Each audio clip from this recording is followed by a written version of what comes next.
Bismillahirrahmanirrahim. Assalamualaikum warahmatullahi wabarakatuh. Hari ini kita akan belajar berkaitan dengan citasi dan plagiarisme. Sebelum kita mulai, marilah kita berdoa terlebih dahulu dengan doa sebelum belajar. Bismillahirrahmanirrahim. Raditu billahi rabba wa bil islami dina wa bil muhammadin nabiyya wa rasulah. Rabbi zidni ilma warzuqni fahma.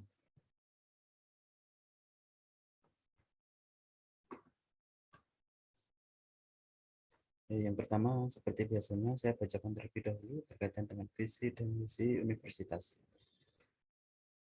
Visi universitas yaitu menjadi universitas yang berwawasan kesehatan, pilihan dan unggul berbasis nilai-nilai Islam berkemajuan.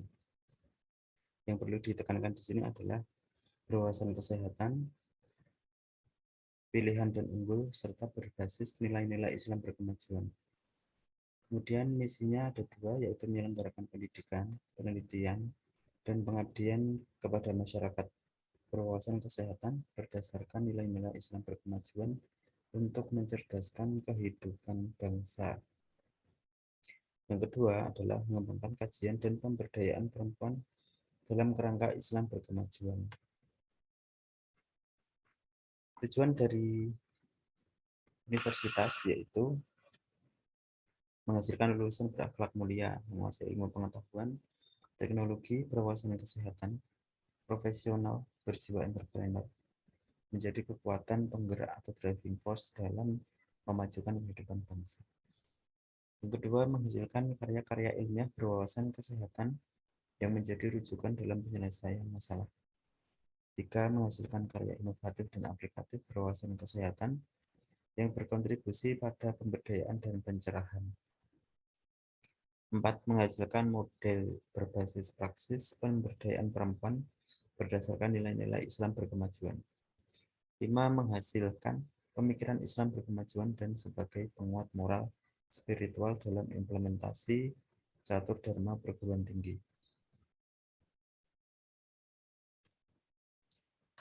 Sedangkan di sini visi misi dari Fakultas Ilmu Kesehatan adalah menjadi Fakultas Ilmu Kesehatan pilihan dan unggul berdasarkan nilai-nilai Islam berkemajuan tahun 2035. Misinya juga ada dua, menyelenggarakan pendidikan, penelitian, dan pengabdian kepada masyarakat bidang kesehatan berdasarkan nilai-nilai Islam berkemajuan untuk mencerdaskan kehidupan bangsa. Yang kedua, mengembangkan kajian dan pemberdayaan perempuan bidang kesehatan dalam kerangka Islam berkemajuan. Kalau visi dan misi prodi ini berkaitan dengan visi keilmuan. Jadi berbeda antara visi misi universitas dan fakultas.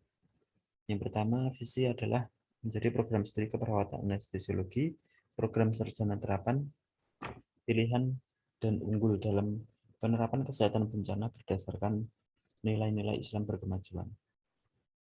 Nah, yang ditekankan di sini adalah karena keunggulan kita kesehatan bencana sehingga unggul dalam penerapan kesehatan bencana, tentunya berdasarkan nilai-nilai Islam berkemajuan. Misinya ada 4, mengutamakan pendidikan, penelitian, dan pengabdian kepada masyarakat dalam bidang kesehatan masyarakat demi kebaikan masyarakat. 2, memberikan dukungan ilmu program studi keperawatan anestesiologi, program sarjana pada kebijakan, tata kelola dan pelayanan kesehatan pada amal usaha Muhammadiyah atau amal usaha Aisyah bidang kesehatan masyarakat. Kemudian mengembangkan kebijakan publik bidang kesehatan bagi komunitas Muhammadiyah dan Aisyah. Yang keempat, mengembangkan kompetensi tenaga pengajar dan sumber daya manusia lainnya di bidang kesehatan.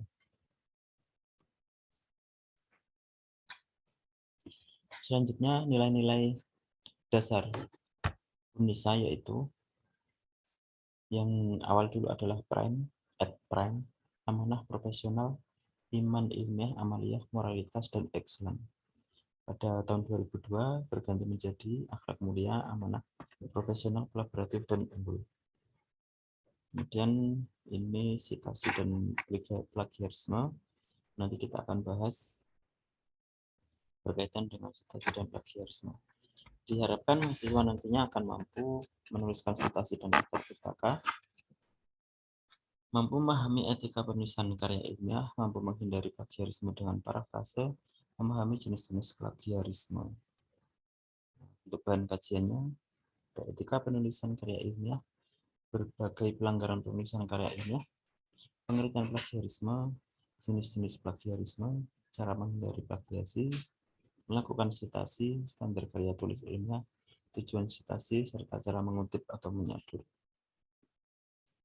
Berbicara tentang karya ilmiah, tentunya ini ada hal yang harus dijaga oleh peneliti, researcher, yaitu berkaitan dengan etika, kejujuran akademis, objektivitas, dan legal.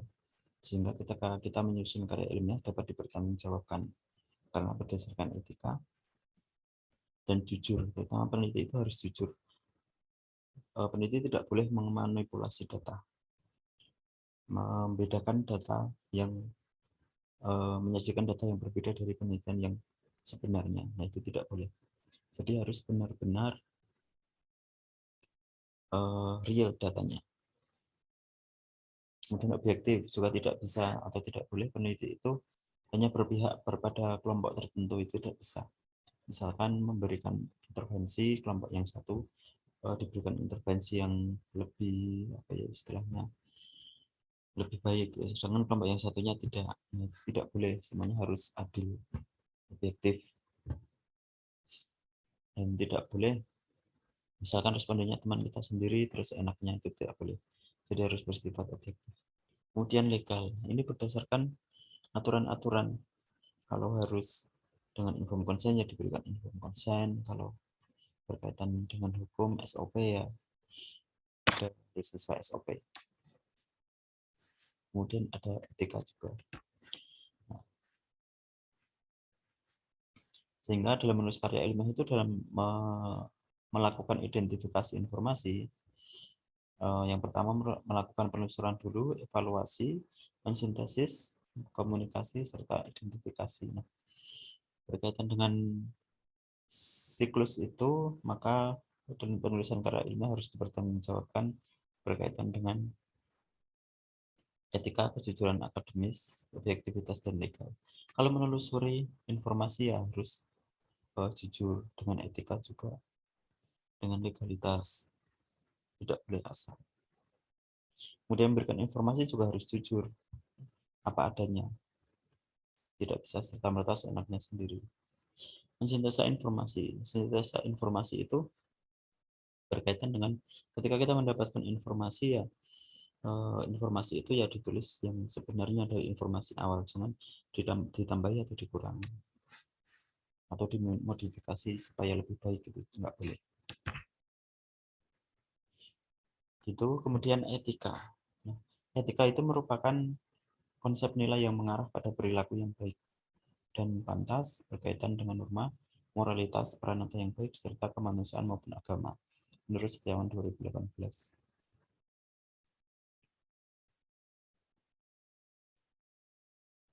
Jadi etika itu juga merupakan ilmu tentang apa yang baik dan apa yang buruk, dan tentang hak kewajiban moral. Itulah menjadi akhlak. Pelanggaran penulisan yang sering dilakukan oleh peneliti atau yang membuat karya ilmiah menurut LIPI 2013 itu ada fabrikasi. Nah, fabrikasi itu cirinya adalah pemalsuan hasil penelitian, mengarang, mencatat, atau mengumumkan hasil penelitian tanpa pembuktian yang telah melakukan proses penelitian. Jadi, fabrikasi itu ketika kita bilang, saya sudah melakukan penelitian, padahal belum. Nah, sedangkan informasi itu sudah disajikan. Misalkan sebagai contoh, saya meneliti berkaitan dengan belimbing buruh menurunkan hipertensi, padahal belum diteliti tapi sudah disebarluaskan, itu tidak boleh. Kemudian falsifikasi. Falsifikasi itu pemalsuan data penelitian juga. Nah, ini pemalsuan data. Kalau tadi hanya hasil, kalau ini data, bisa jadi dimanipulasi. Padahal yang meneliti tidak mengambil data beneran, hanya mengarang saja, itu tidak boleh. atau manipulasi bahan penelitian itu juga merupakan falsifikasi, termasuk proses, terus mengubah, tidak menyantumkan data yang real atau yang sebenarnya.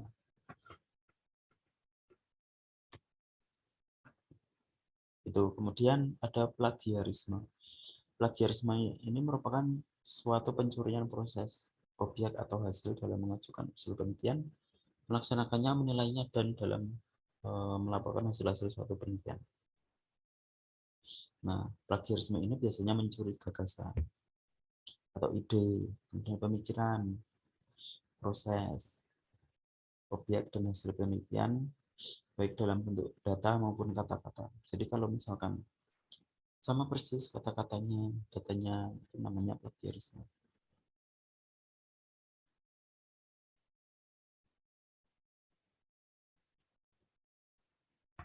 Kemudian ada exploitation. Kalau eksploitasi ini berkaitan dengan peneliti, tenaga peneliti dan pembantu peneliti. Misalkan yang senior memeras tenaga peneliti junior, entah itu dari segi upah itu tidak dibayar atau bayarnya hanya kecil, dan itu merupakan eksploitasi juga. Membantu penelitian mencari keuntungan, ini juga tidak boleh. Kepentingan pribadi mencari atau memperoleh pengakuan atas hasil kerja pihak lain, itu tidak boleh. Itu namanya eksploitasi. Kemudian injustice. Injustice itu tidak berbuat adil sama peneliti. Baik itu pengarangan, biasanya tidak menyantumkan nama pengarang, itu juga tidak boleh. Dan peneliti juga melakukan perbuatan tidak adil dengan mempublikasikan data atau hasil penelitian tanpa izin dalam lembaga penyandang dana penelitian, ini juga tidak boleh. Kalau ada yang mendanai ya harus dicantumkan. Kalau nggak ada yang mendanai atau pribadi ya tidak dicantumkan, nggak apa-apa. Kemudian intended careless. Ini merupakan kecerobohan yang disengaja. Biasanya tidak menyimpan data penting selama jangka waktu yang sewajarnya. Kemudian bisa menggunakan data tanpa izin pemiliknya. Jadi kalau data responden harus misalkan mau kita gunakan, itu harus izin dengan cara apa? Inform consent. Jadi kalau misalkan langsung menggunakan datanya itu tidak boleh. Kemudian tidak mempublikasikan data penting atau menyembunyikan data tanpa penyebab yang dapat diterima. Nah, menyembunyikan data itu juga namanya intended careless atau kecerobohan yang disengaja. Padahal data itu sangat penting. Misalkan berkaitan dengan kasus Omicron, tanda gejalanya seperti ini. Nah, tanda gejalanya disembunyikan sedikit gitu, biar orang-orang nggak tahu. Nah, ternyata wah terus semuanya kena. Itulah akibatnya kalau menyembunyikan data penelitian. Kemudian ada duplikasi. Nah, duplikasi ini menemukan lebih dari satu terkait isi data, kemudian tidak merujuk publikasi sebelumnya, nah itu tidak boleh. Dan publikasikan pesan-pesan dari satu temuan yang bukan merupakan hasil penelitian, mental, multidisiplin, dan perbedaan perspektif. Nah, ini duplikasi atau salami publication itu tidak boleh. Nah, sekarang kita masuk ke kode etik penulis. Kalau kode etik penulis berkaitan dengan melahirkan karya original, bukan ciplakan. Menjaga kebenaran dan manfaat serta makna informasi yang disebarkan sehingga tidak menyesatkan. Menulis secara cermat, teliti, tepat, bertanggung jawab atas akademis, atas tulisannya, memberi manfaat kepada masyarakat pengguna. Berkaitan dengan karya ilmiah, menjadi kewajiban bagi penulis untuk mengikuti gaya selingkung yang ditetapkan berkala yang dituju. Menerima saran-saran perbaikan dari editor, menjunjung tinggi hak, pendapat, dan temuan orang lain, menyadari sepenuhnya untuk tidak melakukan pelanggaran ilmiah, falsifikasi, publikasi, plagiat. Gitu. Sehingga plagiat di sini merupakan perbuatan secara sengaja atau tidak sengaja, memperoleh atau mencoba memperoleh kredit atau nilai suatu karya ilmiah dengan mengutip sebagian atau seluruh karya dan karya ilmiah pihak lain yang diakui sebagai karya ilmiahnya tanpa mengatakan sumber secara tepat dan memadai. Jadi kalau melakukan apa namanya, kalian copy paste itu bab 2 atau bab 1 itu nggak boleh, itu namanya plagiat. Plagiator itu adalah orangnya, perseorangan.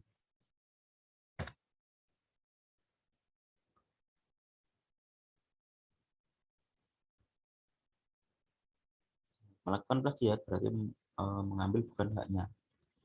Nah, ini termasuk moral, merugikan orang lain dan dosa. Sanksinya ada, yaitu bab 5 Permendiknas 17/2010, pencegahan dan penanggulangan plagiat di perguruan tinggi. Nah, cara menghindari plagiarisme yaitu ide atau pendapat dan teori orang lain itu tidak boleh kita gunakan. Boleh, tapi dengan cara amati, tiru, modifikasi, sehingga mencegah plagiasi ini. Setiap fakta, data statistik, grafik, gambar, informasi yang bukan merupakan suatu common of knowledge atau pengetahuan. Dan mengutip, ada kutipan kalimat langsung misalkan, tanpa menyebutkan sumber. Melakukan parafrase, menuliskan, mengucap ide orang lain dan kalimat kita sendiri dan tetap menyebutnya sumber. Kemudian ada kuotasi, quotation, kutipan langsung.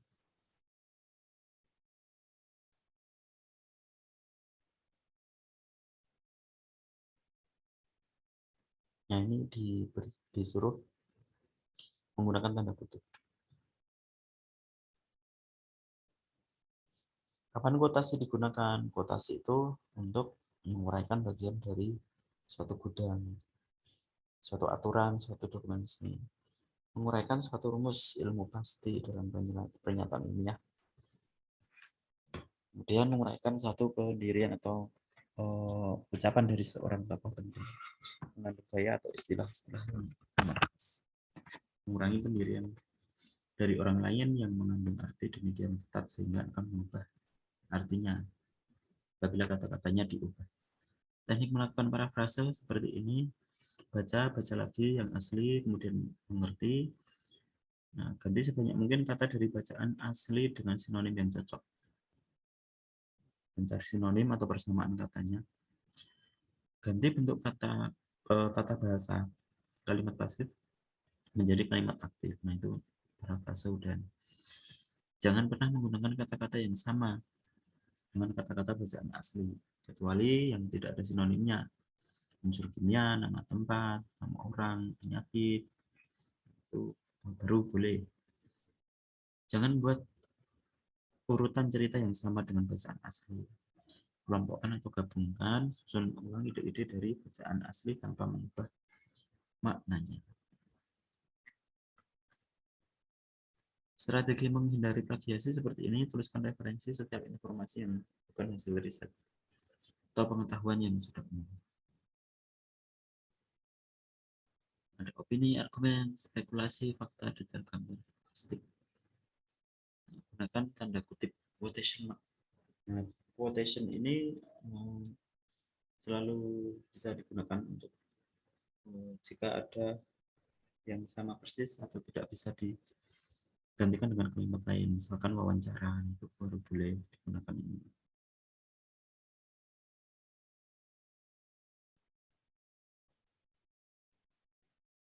Nah, pada awal kalimat yang dikutip atau parafrase dan disimpulkan, nah ini adalah ide seseorang. Bikin 2020 misalkan menyatakan bahwa dan seterusnya.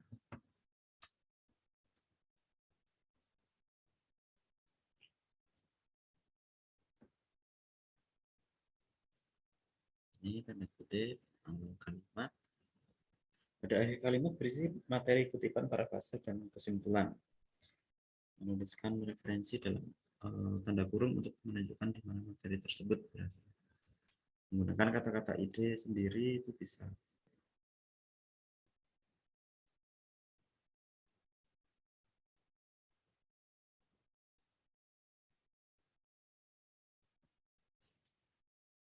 Untuk mengecek plagiasi bab 1, 2, 3 kalian bisa dicek pakai ini. Ini yang free.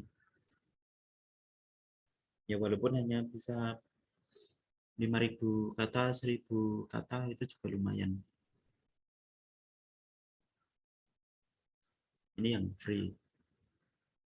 Kalau yang asli berbayar ya Turnitin. Ini citasi karya tulis akademik menampilkan fakta data yang AVR, akurat, valid, relevan. Jumlah kutipan dibatasi 10% sampai 25%. Jumlah kutipan langsung tidak lebih dari 25%. Jumlah catatan kaki atau citasi harus sama dengan jumlahnya bibliografi atau daftar pustakanya. Tidak boleh ada kesalahan nama penerbit dan lain sebagainya. Standar penulisannya ada abstrak, ada pendahuluan, metode, hasil, diskusi, bibliografi. Kalian bisa menggunakan namanya manajer referensi atau alat bantu pencarian, menyimpan, menulis, membuat karya ilmiah.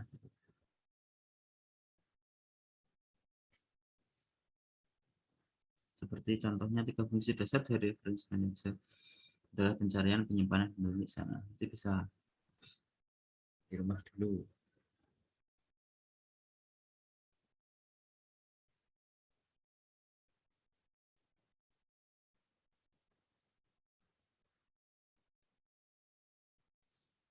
Selanjutnya, citasi wajib ditulis dalam rangka memberikan pengakuan karya cipta dan penghargaan ilmiah. Tentunya pada sumber yang dituju. Tujuan citasi menghindari plagiarisme karena suatu bentuk pencurian akademik, memberikan referensi dalam karya tulis secara benar, memberikan referensi, menunjukkan kemampuan serta gambaran, memberikan referensi secara jelas dan tepat, sehingga bisa membuat pembaca itu mendapat arah tentang materi dalam karya itu. Cara menyadurnya, parafrase, kata demi kata, atau paragraf, kita menggunakan tanda kutip. Tapi ya jangan menggunakan tanda kutip semuanya. Terus semuanya diberikan tanda kutip, nah itu tidak boleh. Dari bab 1 sampai bab 3 menggunakan tanda kutip semua. Itu yang tidak boleh. Kalian bisa memparafrase. Merujuk dengan cara parafrase, nah ini contohnya sumber asli. Penurutannya dapat menjadi melalui kontak, dan lain seterusnya. Hasil parafrasenya ada 2 hal cara penularan, yaitu kontak antar manusia dan kontaminasi makanan yang dikonsumsi akibat tidak terjaga kebersihannya. Nah, gaya atau style merujuk nanti akan menghasilkan suatu daftar pustaka atau bibliografi namanya. Itu ada apa? Harvard.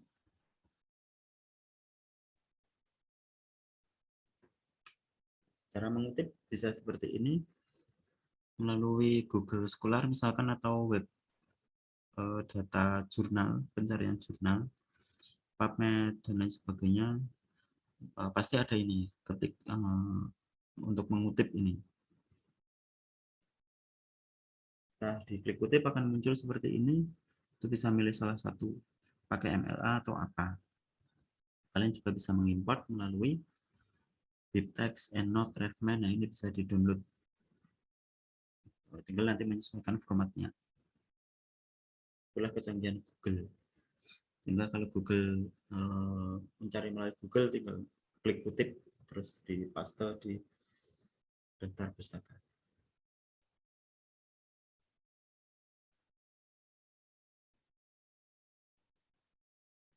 Ini kalau di download Revman, saya klik Revman itu nanti akan terdownload. Nanti bisa kalian import ke Mendeley, EndNote atau apa yang kalian gunakan reference managernya.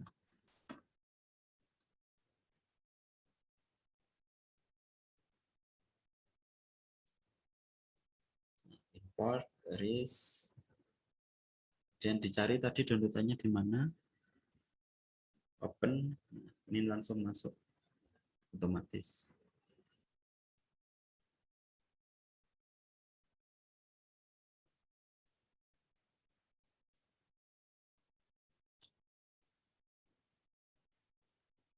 atau bisa menggunakan Mendeley Web Importer. Itu bisa diklik diklik jurnalnya, kemudian bagian kanan atas ini akan muncul Mendeley Web Importer, tinggal save saja, itu lebih mudah. Nah, kalau manual dengan yang belum ada apa-apanya sama sekali, belum ada Mendeley, EndNote, itu bisa manual juga pakai ini. Ini diklik insert citation, nah, dituliskan manual di sini baru oke. Ini diisi semuanya, klik oke, nanti akan muncul.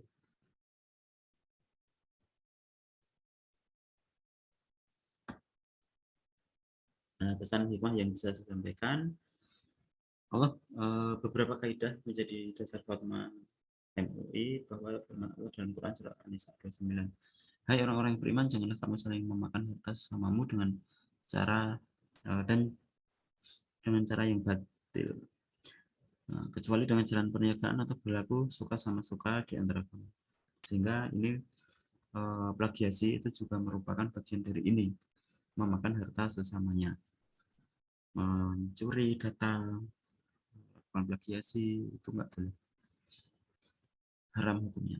Kemudian dalam Al-Quran surah Asy-Syu'ara ayat 183, dan janganlah kamu merugikan manusia pada harapnya, janganlah kamu merajalela di muka bumi dengan buat kerusakan. Nah, ini tidak boleh juga merugikan, karena di plagiasi itu, di plagiat, dijiplak, itu yang sudah capek-capek membuat itu akan rugi.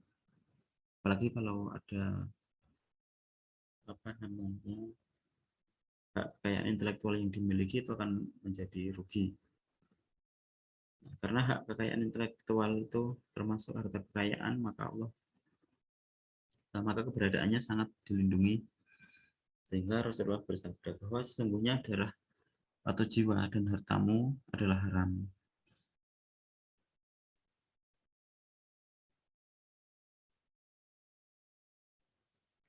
Karena itu harus